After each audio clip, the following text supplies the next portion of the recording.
కాబట్టి నేను తెలుగు ఇంగ్లీష్ కాదు, కంప్లీట్గా సంస్కృతం, సాంస్క్రిట్ నా ప్లెడ్జ్. మాకు లెసన్స్ కూడా సంస్కృతంలో చెప్పేవారు, మేము రాసేది కూడా సంస్కృతంలోనే మా లిపి అనేది ఉండే విధానం. కాబట్టి అలాగున మరి 9వ తరగతి వరకు వేద పాఠశాలలో చదివాను. 10th క్లోజ్ చేయడం ద్వారా బయటకు రావడం జరిగింది. ఆ తర్వాత కొన్ని మిరాకిల్స్ జరగడం ద్వారా నేను ఈ మార్గంలోనికి నడిపించబడ్డాను. మా నాన్నగారు పరిచర్యలోనే ఉన్నారు, కానీ నన్ను ఆ యొక్క మార్గంలో నాకు ఇష్టం అన్నందుకు అటు పంపించేశారు. కానీ ఆ తర్వాత మరల నేను ఈ వైపుకు రావడం జరిగింది. కాబట్టి మరి ప్రకాశం జిల్లా భగవద్గీత శ్లోకాలలో జిల్లా 2nd, అనర్గళంగా ఆ శ్లోకాలన్నీ కూడా చెప్పగలిగేటువంటి విధానం. మా గురువు గారు కూడా ఆయన అష్టావధాని, కాబట్టి ఆయన దగ్గర శిష్యరికంలో అలాంటి స్థితిలో ఎదిగిన విధానం. సో తర్వాత నేను కాలేజీ ఎడ్యుకేషన్కి వెళ్ళిపోయాను. ఆ కాలేజీ ఎడ్యుకేషన్లో నా మొత్తం 9 డిగ్రీలు చదివి ఉన్నానండి. అవన్నీ కూడా ఇప్పుడు ఉపయోగమా లేదా అని మీరే చెప్పాలి. 9 డిగ్రీస్ నా జీవితంలో నేను కంప్లీట్ చేశాను. సో కాబట్టి చదువుకుంటున్న క్రమములో నా జీవితంలో తెలియని ఒక ఆవేశము లేక అపవాది నన్ను ప్రేరేపించిందో నేను చెప్పలేను, కానీ ఫ్రెండ్స్కి నేను ఎక్కువ ప్రాధాన్యత ఇచ్చేవాడిని. ఆ ఫ్రెండ్స్కి ఇచ్చే ప్రాధాన్యతలో కొన్ని సందర్భాలలో నేను రాంగ్ స్టెప్స్ పడ్డాయి. కరాటీ నేర్చుకోవడము, కరాటీ బ్లాక్ బెల్ట్ వరకు వెళ్ళిపోయిన విధానం. మనకి ఎప్పుడైతే ఒక కరాటీ లేకపోతే జిమ్ కానీ వెయిట్ లిఫ్టింగ్ కానీ ఇలాంటివి వచ్చేస్తాయో తెలియని ఒక గర్వం మనలో ప్రవేశిస్తుంది. అది సహజమైనది. కాబట్టి ఇసుకలో నాకు ప్రాక్టీస్, మా టీంకి మాకు ఉన్నటువంటి ఫ్రీడమ్ ఫైటర్ ఆయన ప్రాక్టీస్ చేయించాడు. ఆ ఇసుకలో ప్రాక్టీస్ చేస్తూ పచ్చి గాడిద రక్తం దాగి పరిగెడుతూ ఫిట్నెస్ తోటి లైఫ్ అనేటువంటిది డెవలప్ అయింది. కాబట్టి ఇక ఈ పచ్చి గాడిద రక్తం దాగి ఫిట్నెస్తో ఉండి పరిగెడుతూ ఈ కరాటీ నేర్చుకున్న వాళ్ళకి పెద్దగా దెబ్బలు తగలవు, ఎంత కొట్టినా కానీ ఆ దెబ్బలు అనేటువంటివి తగిలే విధానం ఉండదు. అలాంటి పొజిషన్కి వెళ్ళిపోయాను. సో అలాంటి పొజిషన్కి వెళ్ళిపోయిన తర్వాత కొన్ని ఇన్సిడెంట్స్ సహజంగానే వచ్చేసాయి. ఫ్రెండ్స్ రూపంలో వచ్చిన కొట్లాటలోకి ఇన్వాల్వ్ కావడం, వాళ్ళని కొట్టడం, వాళ్ళు కొడితే మరలా దెబ్బలు తినడం, ఇలాగ వెళుతూ వెళుతూ అది పొజిషన్స్ దాటి హై పొజిషన్కి వెళ్ళిపోయింది. నా ఫ్రెండ్ లవర్ని ఒక రౌడీ, దాదాపు 6.2 ఉంటాడు, అతను రేప్ చేసి చంపేశాడు. అప్పుడు నా ఫ్రెండ్ ఏం చేశాడంటే తట్టుకోలేక వాడు మందు తాగుతూ ఆల్కహాల్కి అడిక్ట్ అయిపోయి పిచ్చోడు అయిపోయినట్టుగా చివరికి ఒక రోజున వాడు కూడా సూసైడ్ అటెంప్ట్ చేసి చనిపోయే ముందు నాతోటి ప్రామిస్ చేసుకున్నాడు, మామ వాడు ఎంత ఉన్నో చూడాలి అని. వాడికి దాదాపు 100 ఎకరాల ఆసామి, 6.2 హైట్ ఉంటాడు, చాలామంది సర్కిల్ ఉంటారు. వాడిని నేను ఎట్లా చూస్తాను, వాడి సంగతి నేను ఎట్లా చేయగలుగుతానని ఒక ఫీలింగ్ ఉండేది. కానీ నా ఫ్రెండ్ ఎప్పుడు నాతోటే ఉండేవాడు. మేమిద్దరం కలిసి ఎక్కడికి తిరిగినా అంత కలిసి తిరుగుతుండేవాళ్ళం. వాడు చచ్చిపోయాడు. ఆ కసి మీద, ఆ కోపం మీద, ఆవేశంలో వెళ్ళి వాడి నైఫ్ తీసుకొని వాడినే 18 పోట్లు పొడిచేసి 5వ 6వ పోటుకు చచ్చిపోయాడండి. 5వ 6వ పోటుకు చనిపోయాడు. నాకు తెలియట్లేదు. అంత చేసిన తర్వాత అప్పుడు అర్థమైంది. ఎందుకో తెలుసా, ఆ రోజు సాయంత్రం ఆ ఏరియాలో ఉండే వారంతా కూడా ప్రతి ఇంటిలో కూడా చికెన్ మటన్ వండుకున్నారు. ఎందుకనంటే ఆ ఏరియాలో అంత సైకో. లేడీస్ ఎవరైనా బాత్రూమ్కి వెళ్ళినా వాళ్ళని తీసుకుని వెళ్ళి రేప్ చేసి చంపేసేంత దుర్మార్గుడు. అలాంటి వాడు అక్కడ ఆ రోజు క్లోజ్ అయిపోయేసరికి ఆ ఏరియాలో వాళ్ళందరూ కూడా అందరూ హ్యాపీగా పండుగలు చేసుకున్నారు. సో నన్ను వచ్చి అడిగినా కానీ ఎవరు ఇతన్ని క్లోజ్ చేశారంటే కూడా ఎవరు చెప్పలే. నేనే అని తెలుసు కానీ ఎవరు కూడా చెప్పలేదు. అలాగున ఒక incident, second incident, third incident, 3 అయిపోయినాయి. పొజిషన్ ఎక్కడికో వెళ్ళిపోయింది. మంచి మంచి పర్సన్స్ తోటి పరిచయాలు వెళ్ళిపోయినాయి. ఏది జరగాలన్నా కంపల్సరీ నాకు ఇన్ఫ్లుయెన్స్ వచ్చేది. ఎవరైనా ఏ చేసి వచ్చినా నా దగ్గర ఉండేవారు. 7 నాకు ఎప్పుడు బ్లాక్ బెల్ట్ వాళ్ళు సెక్యూరిటీ ఉండేవారు. కాబట్టి అంత సెక్యూరిటీ మధ్యలో నేను ఎక్కడికైనా తిరగడం మొదలుపెట్టాడు. ఎప్పుడు నా దగ్గర ఒక వెపన్ ఉండేది. అన్ఎక్స్పెక్టెడ్గా ఎవరైనా అటాక్ చేసినా కానీ క్లోజ్ చేయాలనేటువంటి స్థితి. అంటే నేను ఎందుకు వెళ్ళాను, ఎడ్యుకేషన్ కొరకు వెళ్ళిన నేను పొజిషన్ ఎలా వెళ్ళిపోయిందో చూడండి. నా లైఫ్ అనేది అక్కడ కంప్లీట్గా ఎటూ వెళ్ళిపోయిన పరిస్థితి. చివరికి నన్ను క్లోజ్ చేయాలి అనే పొజిషన్కి వెళ్ళిపోయారు. ఇతన్ని కంపల్సరీ క్లోజ్ చేయాలి ప్లాన్ చేశారు. ఆ ప్లాన్ చేసి వచ్చి నన్ను తీసుకుని వెళ్ళి ప్లాన్ చేసి క్లోజ్ చేయాలనుకున్నప్పుడు నాకు తోడుగా ఉండే శ్రీనివాస్ రెడ్డి అనేటువంటి ఒక పైల్వాన్ నా పక్కన ఎప్పుడు ఉంటారు సపోర్టు. అతను వెళ్ళి ఎవరైతే నా మీద అటాక్ చేయాలనుకున్నారో వారికి ఒంటి మీద రక్తం లేని ప్లేస్ లేదండి. అంతగా కొట్టి చక్కెర రిక్షా మీద వీధి వీధి కూడా తిప్పుకుంటూ తీసుకొచ్చి అర్ధరాత్రి తీసుకొచ్చాడు. అన్న నిన్ను లేపేయాలని ప్లాన్ చేశాడు, అందుకే వీడిని ఇట్లా చేశాను. వాడి ఒంటి మీద రక్తమే, అంత గాయాలు ఉన్నాయి. నేనుండి ఆ నైట్ 1:30 అప్పుడు వాడిని వదిలేయండి ఎందుకైనా. వాడు వెళుతూ ఒక మాట అన్నాడు, నేను 3 నెలలలో నేను క్లోజ్ చేస్తాను, 3 monthsలో నేను క్లోజ్ చేసేస్తాను. వాడేం చేస్తాడు అని వదిలేస్తాను. చివరికి 3 months టైం తీసుకొని నా 3 ఒకడు 19, అంత సైకో ఒకడు.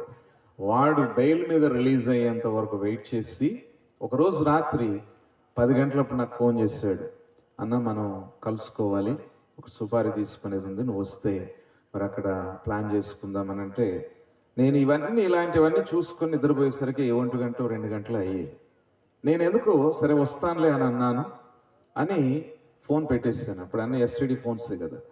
ఫోన్ పెట్టేసి నేను ఎందుకు తెలియని మత్తుతోటి, నాకు మద్యపానం కానీ ధూమపానం కానీ ప్యాకాట కానీ సముద్రపు నీళ్ళలో దిగే అలవాట్లేదు. ఎందుకంటే మా నాన్నగారు 7వ తరగతిలోనే నాతో ప్రామిస్ చేయించుకున్నారు. కాబట్టి ఆ అలవాట్లు ఏం లేవు. కానీ ఎందుకు తెలియకుండా నేను నిద్రపోయాను. పొద్దున్నే కోటేశ్వర్ అనే వ్యక్తి 50 కిలోమీటర్లు పరిగెత్తుకొచ్చాడు. అన్న నైట్ నీకు ప్లాన్ చేశారు, అక్కడ నేను క్లోజ్ చేసి చంపేయాలని ప్లాన్ చేశారు. నేను ఆశ్చర్యపోయాను, ఓహో ఇంత పెద్ద ప్లాన్ చేశారా, అసలు నేను ఎలా నిద్రపోయాను అన్న ఆలోచన నాకు కలిగింది. అదే టైంలో మా నాన్న ఫోన్ చేశాడు, నాన్న నైట్ నీకేదో అవుతున్నది అనిపించింది, అందుకే మీ అమ్మ నేను రాత్రంతా ఏడుస్తూ నీ గురించి ప్రార్థించామని అన్నారు. ప్రియదేవుని బిడ్డలారా, నా హిస్టరీ ఏంటో మా నాన్నగారు చనిపోయేంత వరకు మా నాన్నగారికి తెలియదు. నా హిస్టరీ ఏంటో ఆయనకు తెలియదు. కానీ నీకేదో అవబోతుంది అని అనిపించి మీ అమ్మ నేను ఒక్కటే ఏడుస్తూ ప్రార్థన చేశాం, నీకేం కాలేదు కదా నాన్న. ఆ రోజు ఆ క్షణంలో నా జీవితం నేను మార్చుకున్నానండి. ఎందుకనంటే నేను కరాటే బ్లాక్ బెల్ట్ కావచ్చు, ఎంత టాలెంట్ ఉండొచ్చు, అది ఏదైనా కానీ ఒక్కటి ఏదైనా గుచ్చుకుంది అనుకోండి ఒక వెపన్ బాడీలో, బీపీ డౌన్ అవుతుంది, మనం ఏం చేయలేం. సినిమాలో ఉన్నట్టు జరగదు, సినిమాలో చూపించినట్టుగా ఉండదు, రియల్గా ఉండే దానిలో చాలా ప్రాబ్లమాటిక్గా ఉంటుంది. బాడీ ఫేస్ చేయలేదు ఆ స్ట్రగుల్. ఇట్స్ ఫ్యాక్ట్, రియల్గా చెప్తున్నాను. అంతెందుకండి, ఇక్కడ నాకు ఒక కత్తి గాయం ఉంటుంది. ఇదేంటో తెలుసా, ఇక్కడ ఈ మెడ నరము తెగ్గొట్టాలని ప్లాన్ చేసి వచ్చి ఇక్కడ వేయబోయాను. సడన్గా నేను ఇటు తిరిగాను, ఇక్కడ పడింది. మనిషి ఎంత మూర్ఖుడు అనడానికి, నన్ను చంపడానికి ప్లాన్ చేస్తారా అని నీళ్లు తాగుతూ అన్నం తినకుండా 3 రోజులు వాడి గురించి ఎతికి 3 రోజుల తర్వాత వాడు దొరికితే వాడి రక్తం ఎలా చూడాలో అలా చూసిపోయి అప్పుడు నేను పలావ్ తిన్నా. అంటే మనిషికి ఉండే మూర్ఖత్వం అలాగుంటుందండి. తిండి తినలేదు, వాడు కావాలి, వాడు రక్తం చూడాలి, వాడు నన్ను క్లోజ్ చేయాలనుకుంటాడు. అంటే అంతటి కోపిస్టిని. ఆ పొజిషన్ నుంచి నేను బ్రతికాను అని అంటే నా తల్లిదండ్రుల ప్రార్థనే, ఇంకేది కాదు, నాకు తోడు ఏది లేదనుకున్నాను. వెంటనే ఇవన్నీ నాకు వద్దు అనుకున్నాను. ఎందుకంటే ఆ కోటేశ్వరరావు అన్నాడు, అన్న నువ్వు వచ్చి ఉంటే ఖచ్చితంగా నేను క్లోజ్ చేసేవారు, ఎందుకంటే సంఖ్య ఎక్కువ ఉన్నారు. నేను ఎక్కడికి వెళ్ళినా ఒకనే వెళ్ళేవాడు, ఒక మొండి ధైర్యం, మూర్ఖుణ్ణి. వెంట 10 మందిని తీసుకుని వెళ్ళి ఏదో చేసే మనస్తత్వం కాదు, ఒక్కడే పోతా, క్లోజ్ చేస్తా, మళ్ళీ వస్తా. అదే నాకుండే గుణం. అంతటి ధైర్యం అనుకోండి, మూర్ఖత్వం అనుకోండి, ఏమైనా అనుకోండి. ఆ పొజిషన్లో ఉన్న నేను ఒకసారి నా లైఫ్ నేను మార్చుకున్నాను. ఇక నాకొద్దు, ఈ లైఫ్ నాకొద్దు, దేవుడు నన్ను కాపాడాడు, దేవునితో కూడిన సహవాసంలో నేను ఎండిపోవాలి అనుకొని ఒక తీర్మానంతో నేను డిసైడ్ అయ్యాను. వెంటనే ఆ టైంలోనే మా అన్న నాకు సంబంధాలు చూసి 13 రోజుల్లో నాకు పెళ్లి చేసేసాడు. ఆ 13 రోజుల్లో పెళ్ళి అయ్యి నేను హైదరాబాద్ ప్రాంతానికి, ఎందుకంటే నేను ఎక్కడున్నా నన్ను క్లోజ్ చేస్తారనేటువంటిది మా అన్నకు తెలిసి వెంటనే నాకు పెళ్లి చేసేసారు.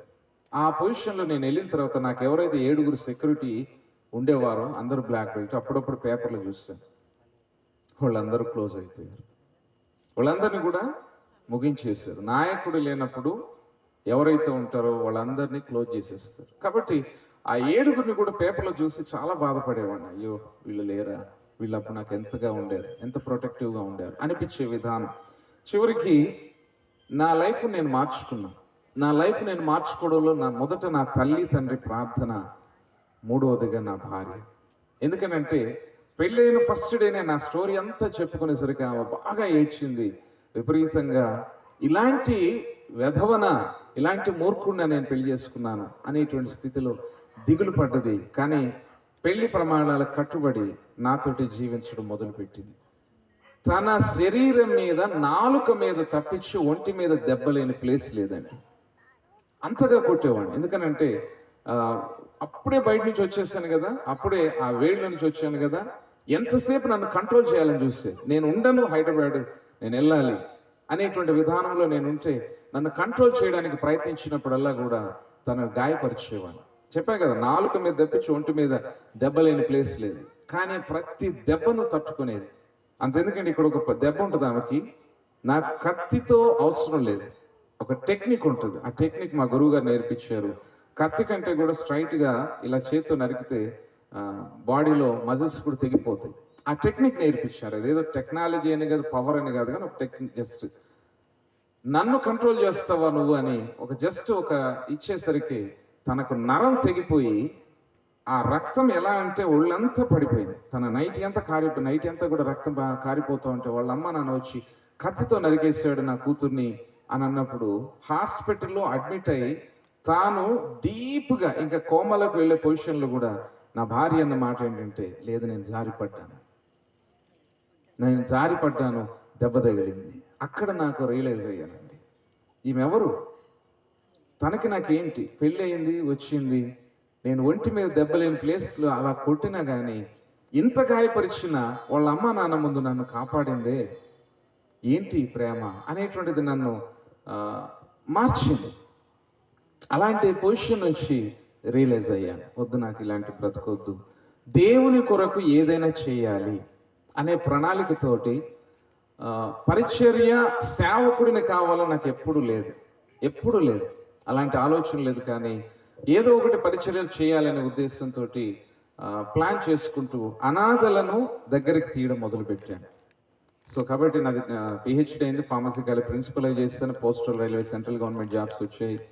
ఇవన్నీ కూడా రిజైన్ చేసేసి మరి ఫార్మసీ కాలేజ్ ప్రిన్సిపల్గా అయితే 7 years చేస్తూ నాకు వచ్చే జీతంతో అనాథ పిల్లల దగ్గరికి తీస్తూ వాళ్ళని చదివిస్తూ అలాగా 211 మందిని చదివించాను. వాళ్ళని డిగ్రీ పీజీ వరకు బుక్స్, బస్ పాస్, వాళ్ళకి సంబంధించి ఫీజెస్, వాళ్ళకి డ్రెస్సులు కానీ అన్నీ నేనే. నాకు వచ్చే జీతంతో ఒక్క రైస్ బ్యాగ్ కూడా నా జీతంతో నా కుటుంబానికి నేను ఎప్పుడు పోషించలేదండి. తన శాలరీ తోటి కుటుంబాన్ని పోషించుకుంటే నా జీతంతో ఇలాంటివన్నీ కూడా పరిచర్యలో చేయడం మొదలుపెట్టాను. కాబట్టి అలాగా సేవ చేసుకుంటూ వెళుతూ అనాథలే, తల్లిదండ్రులు లేని పిల్లలని దగ్గరికి తీస్తూ అలాగ సేవ చేస్తూ నాకున్నది ఏంటి, నేను పాపిని కాబట్టి పాప విమోచన కలగాలి, నేను ఏదో ఒకటి చేయాలి, చచ్చిపోయే లోపల ఏవైనా భూమి మీద మంచి పనులు చేయాలనే ఆలోచనతోటి ఇలాగ అనాథలను దగ్గరికి తీస్తూ చేస్తూ ఉన్నప్పుడు ఒక వ్యక్తి సలహా ఇచ్చాడు, సార్ ఇలాంటి వాటన్నిటికంటే కూడా డైరీ ఫార్మ్స్ పెడితే మీరు ఇంకా బాగా ఎక్కువ మందికి హెల్ప్ చేయగలుగుతారు అని అన్నాడు. అవునా, అక్కడ నా లైఫ్లో నేను రాంగ్ స్టెప్. అది 2 ఎకరాలు కొన్నాను, 2 ఎకరాలు కొని ఇంకా 2 ఎకరాలు, ఇలాగా 28 ఎకరాల వరకు కొనేసానండి. తెలివితోటి చిట్టీలు వేయడం, తర్వాత రియల్ ఎస్టేట్ చేయడం, డైరీ ఫామ్ పెట్టి 64 బర్రెల ఆవులు, పెద్ద డైరీ ఫామ్ పెట్టాను. ఎక్కడో ఆంధ్ర నుంచి వచ్చాడు, వీడికి డెవలప్ అవుతున్నాడని ఇక ఆటోమేటిక్గా కన్నుబడింది. 40 గ్రామాలకు పెద్ద జీపీఆర్, ఆయన తర్వాత నాదే 2nd place. ఎందుకంటే సహాయం చేయడం, అంతమందికి సాయం చేసేవాడిని. ఏ నైట్ ఎంతమంది వచ్చినా వారందరికీ కూడా డబ్బు సహాయం చేస్తూ ఉండేవాడిని. అందుకే నాకు 40 గ్రామాలకు పెద్ద జీపీఆర్, ఆయన తర్వాత నాదే ఉండేది 2nd place. అలాంటి హెల్పింగ్ చేయడం మొదలు పెడుతూ మెల్లమెల్లగా 2 ఎకరాల నుంచి 4 ఇట్లా 28 ఎకరాలు సంపాదిస్తూ 64 బర్రెల ఆవులతో పెద్ద డైరీ ఫామ్ పెట్టేశాను. డెవలప్ అయిపోతూ ఉన్నాను, రియల్ ఎస్టేట్ చేస్తూ ఉన్నాను, ఆస్తులు సంపాదిస్తూ 300 కోట్ల ఆస్తులు సంపాదించాను. ఎంతండి? 300 crores ప్రాపర్టీకి వెళ్ళిపోయింది. 2014 తెలంగాణ వచ్చిన తర్వాత ఆంధ్ర సెటిలర్స్ మీద ప్రభావం పడింది.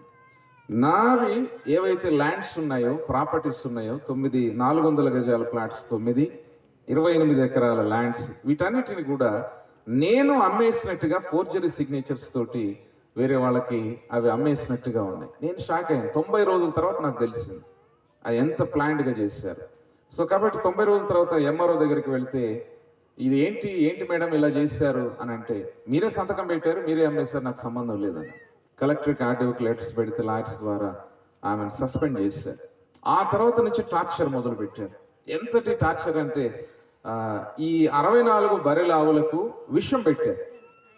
ఎట్లయినా నన్ను క్లోజ్ చేయాలి అని విషం పెట్టాలని చూసి వాటికి విషం పెడితే 33 స్పాట్లు చచ్చిపోయాయి. మిగిలిన 31 అవి ఎండిపోయాయి, అంటే చచ్చిపోయే పొజిషన్కి వెళ్ళిపోయింది. నెక్స్ట్ నేను హాస్పిటల్స్ పెట్టాను, 3 హాస్పిటల్స్ పెట్టాను. మల్టీ స్పెషాలిటీ హాస్పిటల్ అల్వాల్లో, Vim city multi speciality hospital అని. ఆ 3 హాస్పిటల్స్ పెట్టిన టైంలో మా అమ్మగారు చనిపోతే నేను ఆంధ్రాకి వచ్చాను సమాధి చేయడానికి. వెళ్ళేసరికి ₹1,00,000 కూడిన హాస్పిటల్స్ని కూడా ఎస్కేప్ చేసేసారు. ఆశ్చర్యపోయాను. చచ్చిపోతే బాగుండు, ఎందుకంటే ల్యాండ్స్ పోయాయి, ఆస్తులు పోయాయి, డైరీ ఫామ్ పోయింది, ఒక పేరు, ఒక ఎంపీ నేను ఇద్దరం కలిసి బిజినెస్ చేసేవాళ్ళం.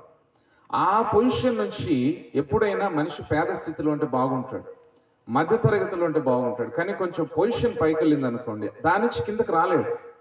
చచ్చిపోతాడు కానీ ఆ పొజిషన్ నుంచి కిందకి దిగజారలేడు. కాబట్టి నా పరిస్థితి ఏమీ లేని నిర్భాగ్యునిగా, దౌర్భాగ్యుడిని అయిపోయాను. చచ్చిపోవాలని డిసైడ్ అయ్యి మా పాస్టర్ అనే పిల్లల్ని వాళ్ళ నాన్నగారి ఇంటి దగ్గర డ్రాప్ చేసి నేను సింగరాయకొండకు వచ్చి ట్రైన్ ట్రాక్ మీద తలకాయ పెట్టేశాను, చచ్చిపోవాలి అనేటువంటి నిర్ణయంతో. ట్రైన్ వచ్చేటువంటి టైంలో 3 సార్లు నాకు వాయిస్ వినబడుతుంది, నా సేవ చేయి, నా సేవ చేయి, నా సేవ చేయి. ఎవరబ్బా ఇక్కడ ఎవరున్నారు, ఎవరు చూస్తున్నారు? ఎందుకంటే ప్రొఫెసర్ని కాబట్టి అంత ఈజీగా ఏది నమ్మను. కాబట్టి 3వసారి గద్దింపుతో వచ్చి నా సేవ చేయి. అప్పుడు లేచి బయటకు వచ్చాను అక్కడ నుంచి. అంతకుముందు కూడా పరిచర్యలో ఉన్నా కానీ అక్కడి నుంచి ఇక బలమైన సేవ చేయడం మొదలుపెట్టాను. ఆస్తులన్నీ పోయాయి, ఏమీ మిగలేదు. చివరికి ఇంత ఆస్తి పోయిన తర్వాత ఏంటి అని నా పిల్లలకి ఏం లేకుండా చేసుకున్నాను కదా. నా భార్యకి నేను 2008-9లోనే 57 తులాల బంగారం తీస్తాను, అవంతా కూడా పోయింది. ఇంత ఆస్తి పోయిన తర్వాత ఏంటి అని దిగులు పడి విచారించి హై బీపీ వచ్చి 220/170, బ్రెయిన్ హెమరేజ్ వచ్చి బ్రెయిన్ అనేటువంటిది బ్లడ్ క్లాట్ అయిపోయింది, పడిపోయాను. తీసుకెళ్లారు వాళ్ళు, ఎన్నెన్నో స్కానింగ్స్ చేసి చివరికి ఆపరేషన్ చేయాలి అని. ఎంత అవుతుంది అని అంటే 21 lakhs. ఉన్న ఆస్తులన్నీ పోయాయి, ఏమీ లేదు. అప్పుడు గుర్తొచ్చిందండి, ఫ్రెండ్స్ ప్రతిరోజు నాకు ఎవరైతే ఉండేవారో వాళ్ళందరూ వచ్చి చికెన్ బిర్యానీ, మటన్లు అన్నీ తినేవాళ్ళు. రోజు 3,000 ఖర్చు పెట్టేవాడిని వాళ్ళు. నేను ఫోన్లు చేస్తే ఒక్క రెస్పాన్స్ లేదు, బంధువులు ఎవరు నాకు రెస్పాన్స్ ఇవ్వాలి. అప్పుడు నాకు అనిపించింది, నా భార్య టెన్షన్ పడి 24 లక్షలు లోన్ పెట్టేసి ఆ లోన్ డబ్బులతోటి నన్ను బ్రతికించుకుంది. నేను ఎంత మూర్ఖున్నో, అలాంటి స్థితిలో నా భార్య నేను ఎప్పుడంటే నాకు 2వ తల్లి అని. ఎందుకు అంటున్నానంటే 1.5 year నేను సైడ్కే పండుకున్నప్పుడు తల్లి పిల్లలకి ఎలాంటి పరిచర్య చేస్తుందో అలాంటి పరిచర్య నా భార్య నాకు చేసేదండి, బ్రతికించుకుంది. ఇలాగా మంచి మనసు కలిగి ఉండేటువంటి విధానం ఉంటుందా భార్యకి అన్న ఆలోచన నాకు కలిగిన విధానం. కాబట్టి 2020లో నాకు ఆపరేషన్ అయింది. మరి 1.5 year కంప్లీట్గా బెడ్ మీద ఉండి ఆ తర్వాత మరి పరిచర్యకి తిరిగి రావడం మొదలుపెట్టాను. 13 సంఘాలు ఉండేవి నాకు, ఇండిపెండెంట్ సంఘాలు. నేను ఎప్పుడైతే హాస్పిటల్లో ఉన్నానో పాస్టర్స్ 7 ఉండారు నా దగ్గర, మా మినిస్ట్రీలో. వాళ్ళు వచ్చారు, నేను అన్నాను ఒకవేళ నేను చనిపోతే మీరే సంఘాలను చూసుకోండి అని చెప్పారు.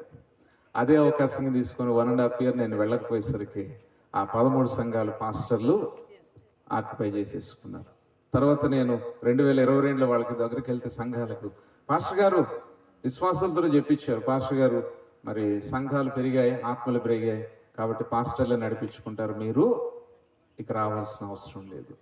సొంత సంఘాలు అనుకున్న దగ్గర కూడా అంతటి ఇబ్బంది ఎదురైపోయిందని. ఆ టైంలో మరి బయట నేను స్పీకర్గా అనేక చోట్లకు వెళ్ళేవాడిని, ఇంతకుముందు రమేష్ గారు చెప్పినట్టుగా. అలాంటి చోట్ల ప్రతి నెల నేను 1,50,000 కట్టుకోవాల్సి వచ్చేది. ఎలాగ దేవుడు ఇచ్చేవాడో కానీ దేవుడు పోషించుకుంటూ నడిపించుకుంటూ టైంలోనే నాకు రమేష్ గారి యొక్క సంఘం రహమత్ నగర్ బ్యాప్టిస్ట్ చర్చి అనేటువంటి నాకు తెలియదు. దేవుని ప్రణాళిక అక్కడికి నడిపించుకున్నాడు. ఇప్పుడు దేవుడు పోషిస్తూ ఉన్నాడు. భార్య పిల్లలతోటి అక్కడ ఉంటూ పరిచర్యలో నేను కొనసాగుతూ ఉన్నాను. ఇది నా సాక్ష్యము. ప్రియ దేవుని బిడ్డలారా, ఈ సాక్ష్యముతో కూడిన స్థితిలో నేను చెప్పదలుచుకున్నది ఏంటంటే, కుటుంబ జీవన వ్యవస్థ నీ భారము యెహోవా మీద మోపుము. నీ భారం కుటుంబముగా జీవించేటువంటి క్రమములో ఇందాక అన్నారు కదా, పెద్ద కొడుకు ఏడి అని అంటే పెద్ద కొడుకు లేడు అని రమేష్ గారు అన్నారు. సడన్ గా నాకు పరిశుద్ధాత్ముడు ఈరోజు ఇదే వాక్యం చెప్పు అని. ఏ వాక్యం చెప్పాలి ప్రభువా? ఇదే కుటుంబ వాక్యం చెప్పు. ఎందుకనంటే ఇక్కడ